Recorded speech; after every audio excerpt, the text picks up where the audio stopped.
বিসমিল্লাহির রহমানির রহিম। তারপরে আমাদের বিদ্যালয়ের অনলাইন ক্লাসে সকলকে স্বাগত। আশা করি সবাই ভালো আছো। তো গতদিন আমি নবোদন বই সম্পর্কে আলোচনা করেছিলাম। জাস্ট নবোদন বইয়ের ভোকাবুলারি, নবোদন বই কাকে বলে, এই সমস্ত বিষয়গুলো বলেছিলাম। তো আজকে নবোদন বইয়ের ঘর কেটে আমরা নবোদন বই করার একটু চেষ্টা করব, একটু দেখি কিভাবে করতে হবে এটা বলেছিলাম। সাধারণত নবোদন বই বলেছিলাম আমরা সাধারণ নবোদন বইকে ভাগ করেছিলাম এক ঘরা নবোদন বই,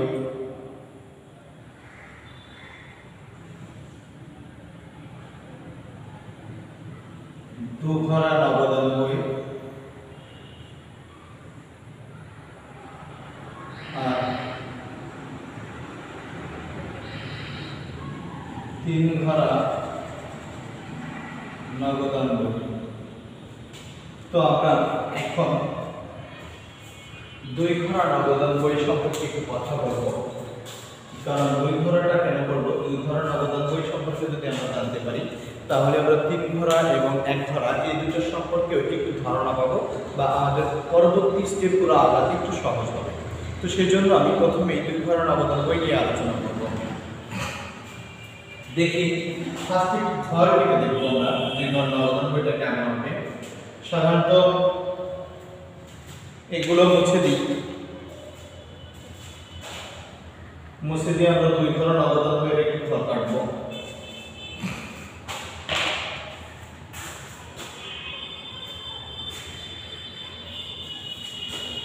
ফার্স্ট হচ্ছে মনে করলাম এটা একটা খাতা পেজ, তো উপরে দাগ দিয়ে নিচে একটু লাগিয়ে দিলাম, দিয়ে আমি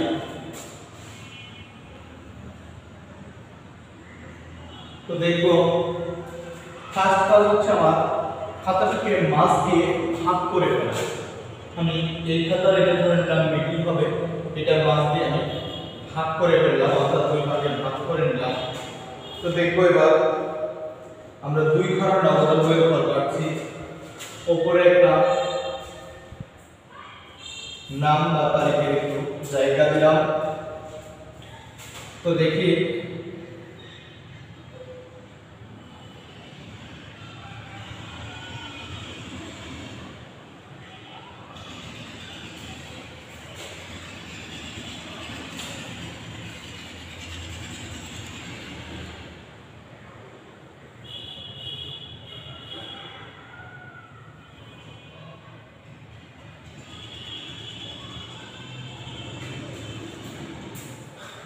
তো এই অবস্থায় আমাদের ঘর কাটা হয়ে গেছে। ফার্স্ট এই দিকে লিখবো আমরা ডেবিট সাইড, ওই জন্য এইখানে লিখবো আমরা ডেবিট। আর যেহেতু এইটা এইদিকে ক্রেডিট সাইড আছে, এখানে লিখলাম আমরা ক্রেডিট। তাহলে নবোদন বইয়ের ঘর কাটা, নবোদন বইয়ের ঘর কাটা প্রথমে আমরা ডেবিট এবং ক্রেডিট এই দুটো সাইড আমরা নির্ণয় করেছি বা লিখে ফেলেছি। এখন এই ছকটা বা ঘরটার নামগুলো আমরা একটু দেখব। এই জায়গায় লিখবো হচ্ছে তারিখ, এটা হচ্ছে তারিখের ঘর, এটা হচ্ছে বিবরণ,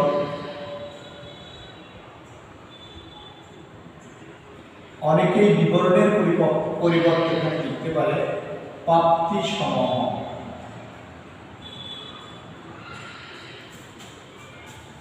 এটা দেব হচ্ছে আমরা খতিয়ান পৃষ্ঠা, আর এটা হচ্ছে ভাউচার নম্বর বা রসিদ নম্বর।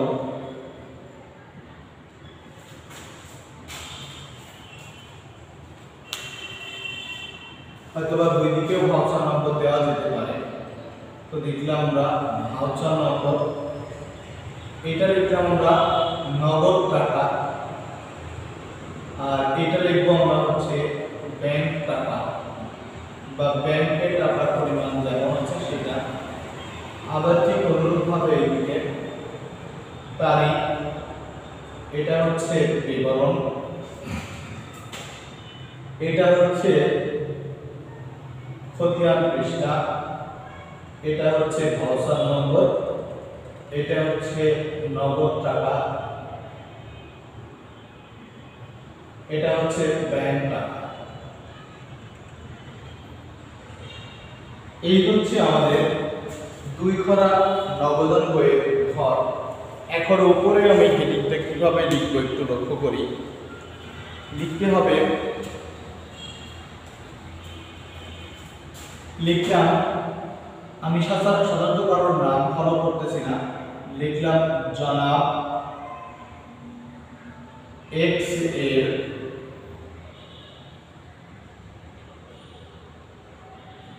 নগদান বই, জনাব এক্স এর নগদান বই।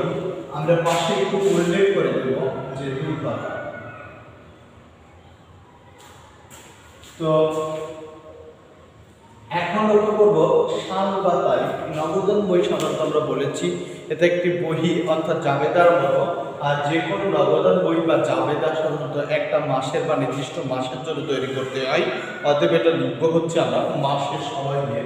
যেমন লিখলাম তারিখ দিলাম হচ্ছে 2021 সালের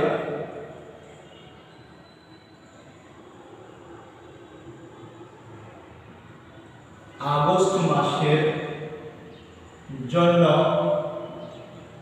তৈরি। তাহলে আমরা নগদান বইয়ের ফার্স্ট তারিখ বা নাম লেখার সিস্টেমটা এমন, জনাব এক্স এর, অথবা লিখতে পারি মেসার্স জাহিদ অ্যান্ড সন্সের, মেসার্স করিম অ্যান্ড সন্সের বা করিম ব্রাদার্স এর নগদান বই। যদি হয় এক ধারা তাহলে আমরা লিখে দেবো পাশে এক ধারা, যদি দুই ধারা হয় তাহলে লিখে দেবো হবে পাশে দুই ধারা, যদি তিন ধারা হয় তাহলে লিখে দেবো পাশে হবে তিন ধারা।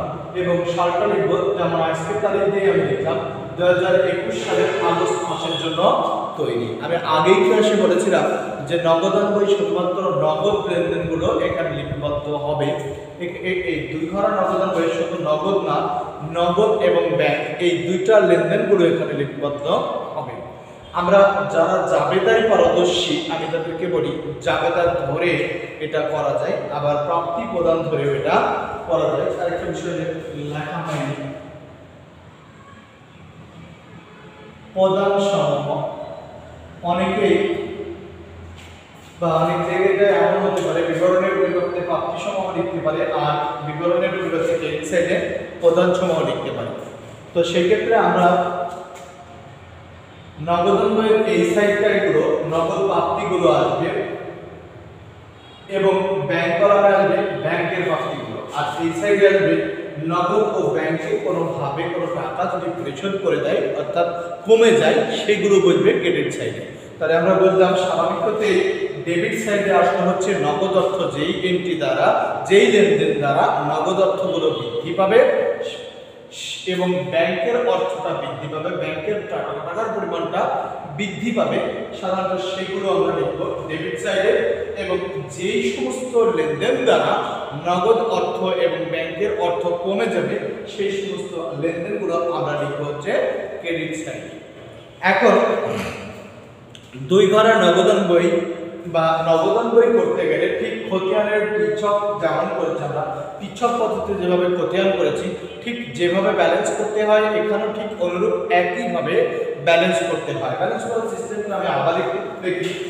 ফার্স্ট কাজ হচ্ছে আমাদের, এভাবে ক্লোজিং দাগ দেওয়া। দাগ দিয়ে আমরা দেখব ডেবিট সাইড না ক্রেডিট সাইড বেশি হচ্ছে। সাধারণত নগদান বইয়ের নগদ কলামের সকল সময় ডেবিট সাইড বেশি হয়। একটা বিষয়, নগদান বইয়ের নগদ কলামের সকল সময় ডেবিট সাইডটা বেশি হবে। কেন বেশি হবে ডেবিট সাইডটা? এটা লক্ষণীয় এটাই যে আমার কাছে আছে 500 টাকা, 500 টাকা নিয়ে আমি বাজারে যাব, তাহলে কখনোই আমি 600 টাকার বাজার করতে পারবো না। যদি 600 টাকার বাজার করি তাহলে অবশ্যই যেহেতু এখানে কোনো ধার বা বাকি লেনদেন থাকবে না, 600 টাকা আমাকে খরচ করতে হলে অবশ্যই কারোর কাছ থেকে আবার 100 টাকা নেওয়া লাগবে। অর্থাৎ নগদ প্রাপ্তি হয়ে যাবে তখন আমার কাছে 600 টাকা, কারণ যেহেতু ধার লেনদেনগুলো এখানে লিপিবদ্ধ হবে না, তো ধারের কোনো বিষয় তো এখানে আসছে না, অর্থাৎ এক্সট্রা টাকা খরচ করার প্রশ্ন এখানে আসে না। তো সেই জন্য নগদান বইয়ের সকল সময় ডেবিট নগদ কলামে যে দুইটা কলাম আছে, একটা ব্যাংক কলাম আর একটা নগদ কলাম, একটা নগদ কলাম আর একটা হচ্ছে ব্যাংক কলাম। এই নগদান বইয়ের সকল সময় নগদ কলামের টাকাটা একটু বেশি হয়, ডেবিট সাইডের টাকাটা বেশি হয়। সরি, নগদান বইয়ের নগদ কলামের ডেবিট সাইডের টাকাটা সকল সময় বেশি হবে। তো আমরা ফার্স্ট কাজ আমাদের নগদান বইয়ের নগদ কলামের ডেবিট সাইডটা যোগ করব এবং এই যোগফলটা আমরা ক্রেডিট সাইডে নিয়ে যাব। উপর থেকে যেগুলো আছে সেগুলো সব বাদ দেওয়ার পরে যেটা থাকবে এটাকে আমরা সচরাচর বলে থাকি ব্যালেন্স সিডি, ব্যালেন্স সিডি সচরাচর থেকে বলে থাকি আমরা ব্যালেন্স সিডি। এইটার তারিখ দেব কেমন আমরা একটু লক্ষ্য করি।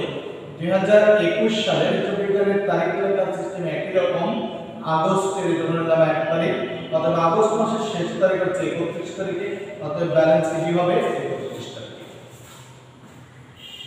আশা করি এইটুকু বুঝতে পেরেছি আমরা সবাই। তাহলে নগদান বইয়ের নগদ কলামে ব্যালেন্স করতে হলে সকল সময় আমরা চেষ্টা করব ডেবিট সাইডের যোগফলটা বেশি হবে। যদি ডেবিট সাইড বেশি না হয় তাহলে মনে করব সবরকমের ভুল আছে। তো ডেবিট সাইডের যোগফল নিয়ে গেলাম ক্রেডিট সাইডে, উপর থেকে সবগুলো বাদ দিয়ে যেটা থাকবে সেটাকে বললাম আমরা ব্যালেন্স সিডি। এখন ব্যাংক কলামের ক্ষেত্রে একটু অন্য হতে পারে, ব্যাংক জমাতে একটু হতে পারে। তো সেই ক্ষেত্রে ব্যাংক কলামের যোগফলটা আমাকে দেখে নিতে হবে, ডেবিট দিকে বেশি হবে না ক্রেডিট দিকে বেশি হবে।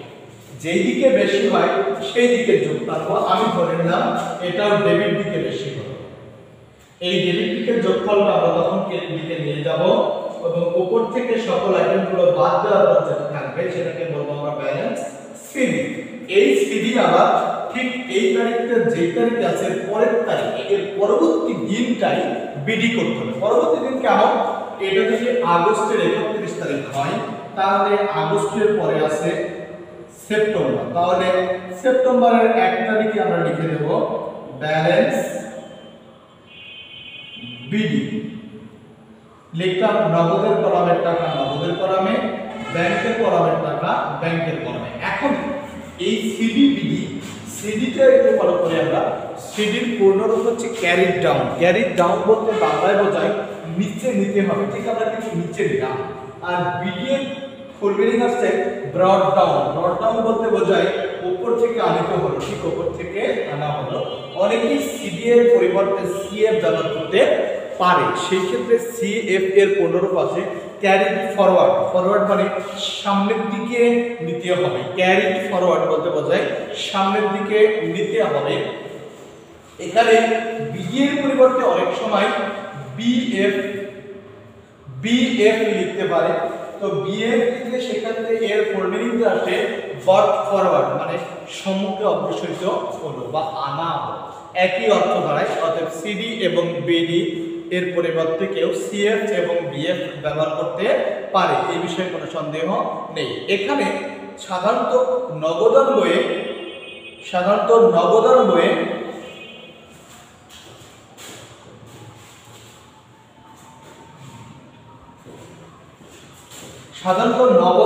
দুই ঘর নগদান বই করতে গিয়ে তোমরা হয়তো একটা এন্ট্রিতে ঝামেলা হতে পারে তোমাদের, সেটা হচ্ছে সাধারণত কন্ট্রা এন্ট্রি নিয়ে বা কন্ট্রা দাখিলা নিয়ে। আসলে কন্ট্রা এন্ট্রি বা কন্ট্রা দাখিলা কাকে বলে আমি এই দুটো বিষয় একটু ফলো করব, দেখি।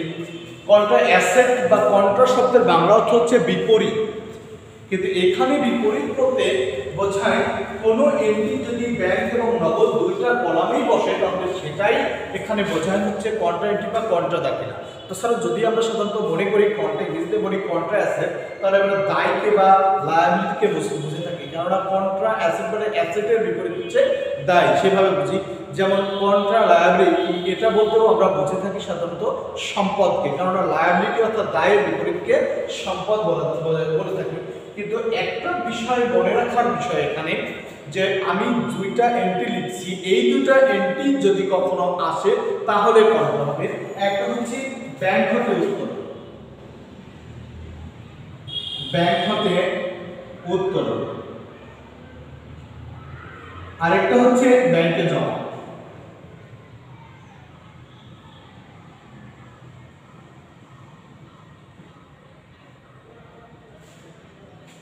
একটা হচ্ছে ব্যাংক হতে উত্তোলন আর একটা হচ্ছে ব্যাংকে জমা। এখন দেখেন আমরা ব্যাংক হতে উত্তোলন এর সাধারণত ঝামেলা হয় নাকি, এটা হচ্ছে নগদান হিসাব ডেবিট আর ব্যাংক হিসাব ক্রেডিট। এটাকে কন্ট্রা বা বিপরীত কেন বলা হলো? সাধারণত আমরা যদি নগদের বই করতে থাকি, প্রথম লেনদেনটার জন্য ডেবিট দিকে লিপিবদ্ধ করব। আমরা ডেবিট দিকে যদি লিপিবদ্ধ করি অপোজিট নামটা ব্যবহার করব, অর্থাৎ ব্যাংক হিসাব বলে লিপিবদ্ধ করলাম। কোন ঘরে? যেহেতু আমরা নগদ লিপিবদ্ধ করছি অর্থাৎ ডেবিট ঘরে লিখলাম নগদের ঘরে টাকা। ঠিক অনুরূপভাবে এই লেনদেনটা এইটা লিপিবদ্ধ ব্যাংকের হিসাবে লিপিবদ্ধ করতে হলে আবার ক্রেডিট দিকে চলে যাব, অপোজিট নামটা লিখলাম আমরা নগদান হিসাব বলে লিখলাম ব্যাংকের ঘরে টাকা। আসলে দেখি আমরা একটা লেনদেন দ্বারা ডেবিট এবং ক্রেডিট উভয় পাশে লিপিবদ্ধ হচ্ছে, এই জন্য বিপরীত পাশে ডেবিটের বিপরীত পাশে আবার ক্রেডিটে লিপিবদ্ধ হচ্ছে। এই জন্য সাধারণত এই এন্ট্রিগুলোকে বা এই লেনদেনটাকে আমরা নগদান বইয়ে কন্ট্রা দাখিলে বা কন্ট্রা লেনদেন বলে থাকি বা কন্ট্রা জানতে বলে থাকি। যাই হোক, এইটা যখন এই লেনদেনটা হবে তখন লিখবো আমরা ব্যাংক হতে উত্তোলন, তখন এটা অবশ্যই কন্ট্রা হবে। একবার ডেবিট দিকে লিখবো ব্যাংক হিসাব বলে নগদের ঘরে টাকা, অপর দিকে আবার ক্রেডিট দিকে লিখবো নগদান হিসাব বলে ব্যাংকের ঘরে টাকা। এই হচ্ছে আরেকটা কন্ট্রা দাখিলে হতে পারে ব্যাংকে জমা দেওয়া, এর জায়গাটা হবে ব্যাংক হিসাব ডেবিট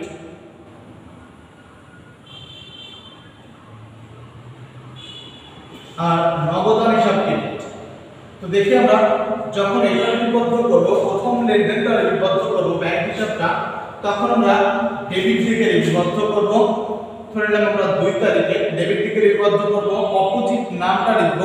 অপোজিট নামটা হচ্ছে নগদান হিসাব বলে কোথায়? ব্যাংকের ঘরে টাকা লিখলাম আমরা ব্যাংকের ঘরে টাকা।